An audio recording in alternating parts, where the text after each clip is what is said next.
Assalamualaikum warahmatullahi wabarakatuh.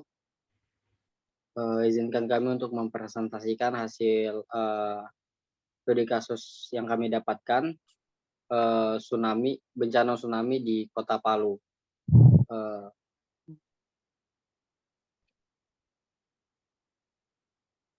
Kami dari kelompok 5 akan memperkenalkan anggota kelompok kami.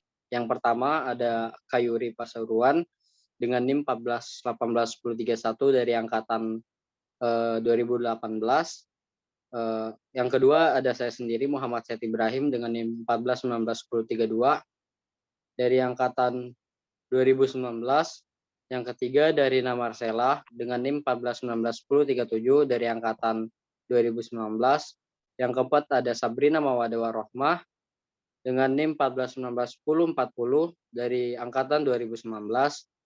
Yang kelima ada Muhammad Nuzul Ramdan dengan NIM 14201018 dari angkatan 2020.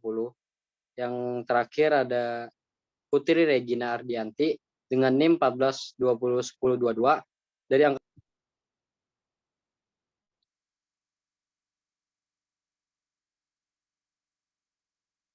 Adapun outline pembahasan yang kami angkat itu yang pertama ada pengertian bencana, yang kedua ada faktor-faktor penyebab bencana, yang ketiga ada jenis mitigasi bencana, yang keempat pengertian tsunami, yang kelima pengenalan lokasi bencana, yang keenam bencana yang terjadi, yang ketujuh ada data bencana, yang kedelapan rencana mitigasi.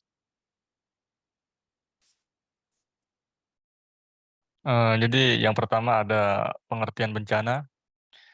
Pengertian ini menurut Undang-Undang Nomor 24 Tahun 2007 tentang Penanggulangan Bencana.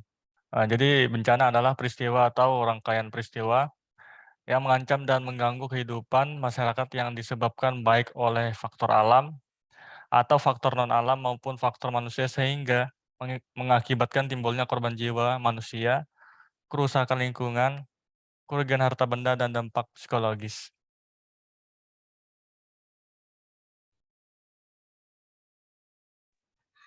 Baik, berikutnya ada faktor penyebab bencana.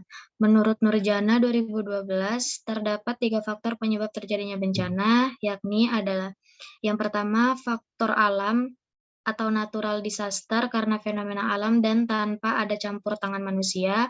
Yang kedua adalah faktor non-alam non-natural disaster, yaitu bukan karena fenomena alam dan juga bukan akibat perbuatan manusia. Yang ketiga yaitu faktor sosial atau manusia, man-made disaster, yang murni akibat perbuatan manusia, misalnya konflik horizontal, konflik vertikal, dan terorisme.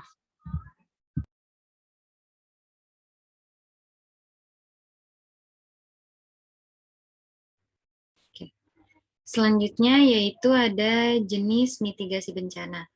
Jadi mitigasi ini dapat dibagi menjadi 2 jenis, yakni mitigasi struktural dan non-struktural.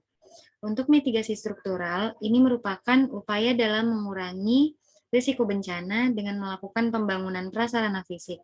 Jadi prasarana fisiknya ini dibangun harus memiliki standar spesifikasi tertentu dan memanfaatkan teknologi.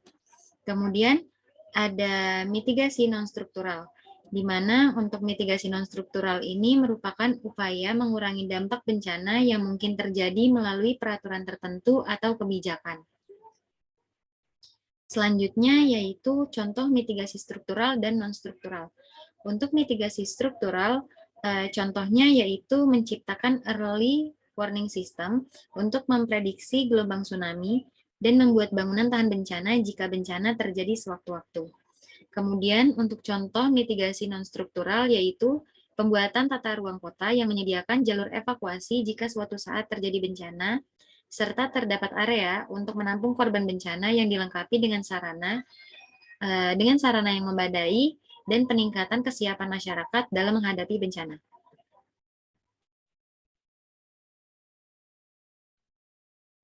Oke, selanjutnya adalah pengertian tsunami. Tsunami berasal dari bahasa Jepang yang berarti gelombang, ombak yang su berarti lautan, nami berarti gelombang ombak, Jadi tsunami adalah serangkaian gelombang ombak laut raksasa yang timbul karena adanya pergeseran di dasar laut akibat gempa bumi. Pada umumnya gelombang laut mampu menjalar dengan kecepatan hingga lebih 900 km per jam. Dan perlu diingat, kecepatan gelombang tsunami ini bergantung pada kedalaman laut. Pengertian ini menurut Undang-Undang Nomor 24 Tahun 2007 tentang Penanggulangan Bencana.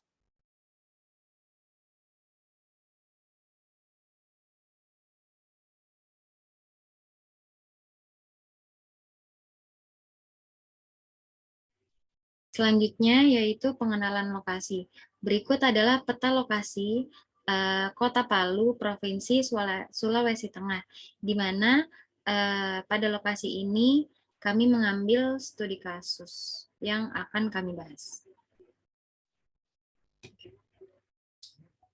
Selanjutnya, secara geografis, Kota Palu ini sebagai ibu kota Provinsi Sulawesi Tengah yang terletak pada kawasan dataran lembah Palu dan Teluk Palu. Wilayahnya ini terdiri dari 5 dimensi, yaitu wilayah pegunungan, lembah, sungai, teluk, dan juga lautan. Pada lokasi ini tepat berada di garis khatulistiwa dengan ketinggian 0 sampai 700 meter di atas permukaan laut. Dari permukaan laut. Luas wilayah Kota Palu mencapai 395,06 km persegi yang terbagi menjadi 8 kecamatan.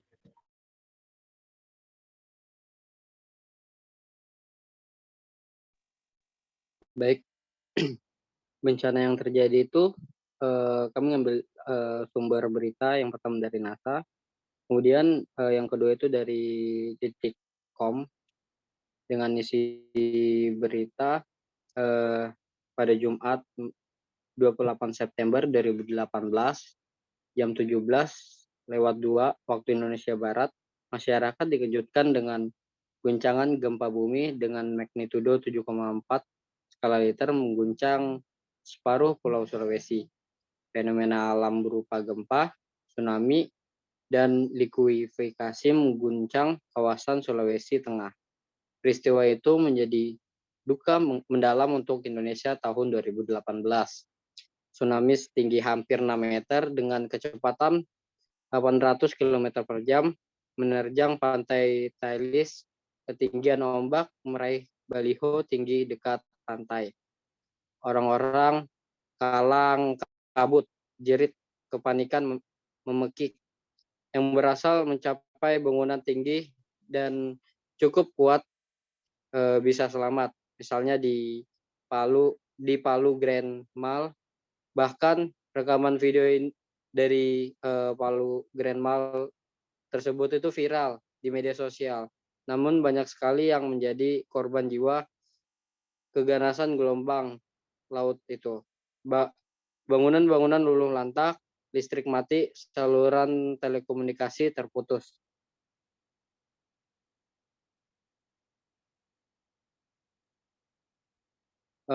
Kemudian bencana yang terjadi itu ini adalah video yang maksud saya gambar yang didapat dari atas. Ini ada gambar jembatan yang hancur dan rumah-rumah itu udah nggak terbentuk ya, gara-gara gelombang tsunami yang tinggi sekali di Kota Palu. Tsunami ini di Kota Palu di sekitaran pada tahun 2018.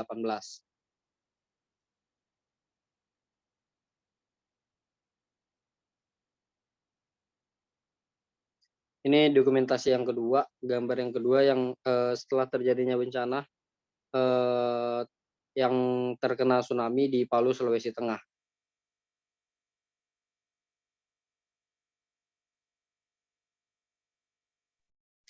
Selanjutnya ada pembahasan terkait data bencana tsunami Kota Palu. Data yang kami ambil ini berasal dari Badan Nasional Penanggulangan Bencana atau BNPB.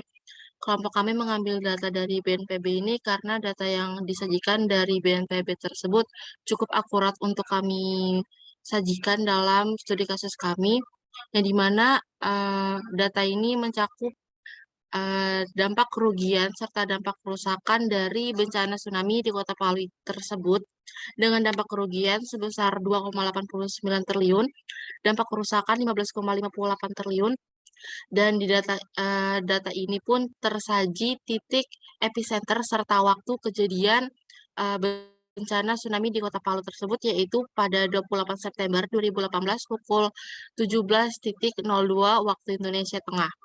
Dan di data ini menyajikan data korban serta kerusakan, yang dimana korban mengungsi sebanyak 172.635 jiwa dengan lokasi titik yang terkena dampak bencana yaitu ada 122 titik dengan korban meninggal dan hilang sebanyak 4.340 jiwa, korban luka-luka 4.438 jiwa, huntara yang dibuat atau hunian sementara sebanyak 322 unit, rumah yang rusak sebanyak 68.451 unit, sekolah yang rusak sebanyak 265 unit, tempat ibadah yang rusak 327 unit, hotel yang rusak sebanyak 5 unit, jembatan yang rusak 7 unit, serta perkantoran yang rusak 78 unit, dan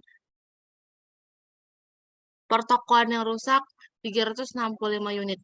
Dan di data ini juga menyajikan dua upaya untuk ataupun yang terkait bencana tsunami di Kota Palu tersebut.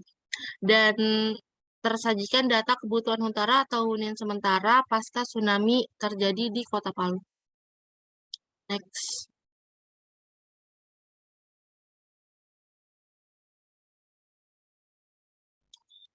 Selanjutnya ini ada data dari lapan.co.id yang dimana gambar ini merupakan area terdampak gempa bumi dan tsunami Palu Donggala 2018 yang dimana gambar sebelah kiri adalah tampak Kota Palu sebelum terjadinya tsunami dan pada gambar sebelah kanan adalah tampak Kota Palu setelah terjadinya bencana tsunami. Next. Lalu selanjutnya adalah mitigasi dan penerapannya dari kelompok kami. Yang pertama yaitu memasang rambu-rambu peringatan bahaya. Contohnya di dekat pantai kita memasang rambu-rambu bahwa pantai ini itu daerah yang rawan akan tsunami dan larangan di wilayah rawan bencana. Kemudian yang kedua adalah mengadakan pelatihan penanggulangan bencana kepada masyarakat. Contohnya seperti edukasi tentang ciri-ciri terjadinya tsunami dan cara menyelamatkan diri dari bencana tsunami. Kemudian yang ketiga adalah waspada apabila terjadi air surut yang cukup jauh. Jauhilah pinggir pantai.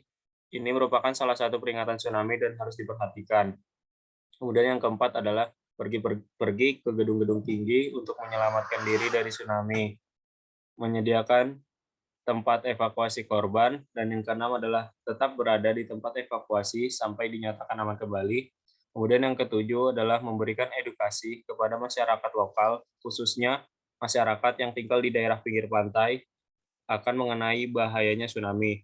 Kemudian yang kedelapan adalah membangun tower sirine peringatan tsunami yang berada di tempat yang tinggi dan dekat dengan pantai. Kemudian yang kesembilan adalah melakukan sosialisasi mengenai langkah yang harus dilakukan ketika